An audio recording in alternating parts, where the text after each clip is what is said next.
श्री गणेश साई नमः। पहला अध्याय। एक बार बहुत से ऋषि मुनिजन नैमिसारण तीर्थ में जाकर यज्ञ करने में तत्पर थे। उसी समय श्री सूत जी तीर्थ यात्रा के निमित्त भ्रमण करते हुए अपने शिष्यों के सहित वहां पर आए। मुनियों को देखकर नमस्कार कर आनंद मग्न हो गए।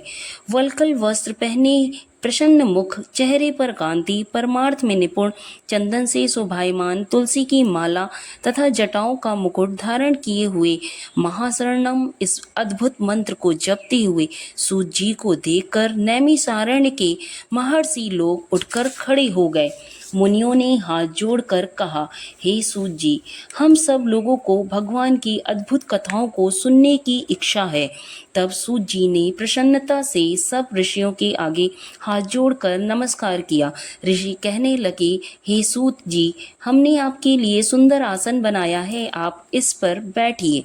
आप बड़े भाग्यवान हैं। आपने गुरु की कृपा से भागवत के रहस्यों का वर्णन करने की शक्ति प्राप्त की है।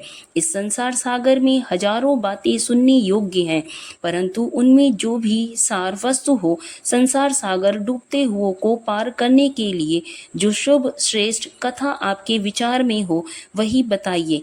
सौनकादिकों के पूछे जाने पर श्री सूत जी कहने लगे, हे विप्रों, मेरे वचनों को सुनो। मैं पहले पुष्कर तीर्थ गया और वहां से हजारों तीर्थों में होता हुआ हस्तिनापुर गया।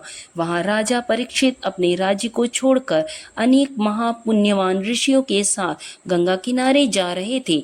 उनमें अनेक सिद्ध योगी और महासिद्ध मुनि थे।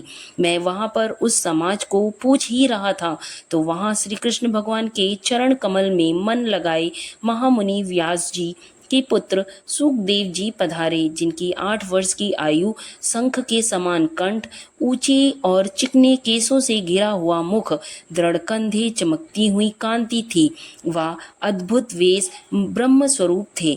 ऐसे महामुनि सुखदेव जी को देखकर सब मुनि ने हाथ जोड़कर नमस्कार किया। तब मुनियों के बनाए हुए कमल चक्र जैसे ऊंचे आसन पर सुखदेव जी को बिठाया गया। उस आसन पर बैठे हुए ज्ञान समुद्र के चंद्रमा सुखदेव जी ऋषियों की पूजा को ग्रहण कर ऐसे शोभायमान हुए जैसे तारागण में चंद्रमा शोभायमान होता है।